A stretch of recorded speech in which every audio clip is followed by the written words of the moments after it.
నా పేరు కృష్ణప్ప. అది ఎప్పుడు చెప్తారో క్యాంప్ వేసిండే, క్యాంప్కి పోతే కాళ్ళ నొప్పికే చూపించుకొని ఆపరేషన్ చేపించుకొని వస్తుంది. బాగానే ఇచ్చారు, ఆపరేషన్ చేసినారు. స్కానింగ్ తీసిరే, స్కానింగ్లు అయినాక తిరిగి ఆపరేషన్ చేసారు 8 దినాలకి. ఇప్పుడు కాళ్ళ నొప్పి తక్కువే. ఆపరేషన్ 3 దినాలు ఉంటుంది అంతే, 13 దినాలు ఉంటుంది ఒట్టు. భోజనం బాగానే పొద్దున్న నాష్టా, మధ్యాహ్నం ముద్ద అన్నము, రాత్రికి ముద్ద అన్నము తెచ్చి బాగానే చూసారు డాక్టర్. చెకప్లు బాగానే చేసారు. టైంకి వస్తుంటారు వాళ్ళకు.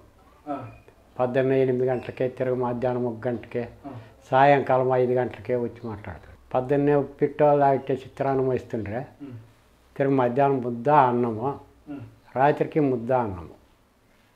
మంచిదే, మంచివాడు కాగానే పంపించినది తోడపోయింది. ఇది 3 ఏళ్ళ కన్నా వస్తామండి నాకు. ఆవిడ నొప్పి జాస్తి ఉండి, ఇప్పుడు లేదు, నొప్పి తక్కువైంది. ఆవిడ అంత దూరం పోతే నొప్పి ఎత్తుకుంటుండే. ఇప్పుడు 1 కిలోమీటర్ కానీ పోతాను, అంతేం నొప్పి ఉండేది, తక్కువైంది. ఇంకా గాయంకి అంత ఉంది లోపలేదు, ఆపరేషన్ చేసిండేది. అది మేలైపోతే ఇంకా నొప్పి తక్కువైపోతుంది. ముందుగా దుడ్లు ఖర్చు అవుతుంది చెప్పి హాస్పిటల్లో 1 లక్ష రూపాయలు పని అవుతుండ్రే. 10 సారో ఫ్రీగానే తోడుపోయి చేపించే మాకు ఇస్తానంగానే చూస్తూ ఉన్నాడు పేదాసాధన అంతాను. చూడంగానే ఓట్లు వేసి గెలిచింది, లేకపోతే ఎవరికి గెలుస్తారప్ప. మంచివాడు కాగానే అందరూ వేసి అందరికీ బాగుంది. అంతా వాళ్ళ వేసిపోయింది, అంతా పోయి ఫ్రీనే.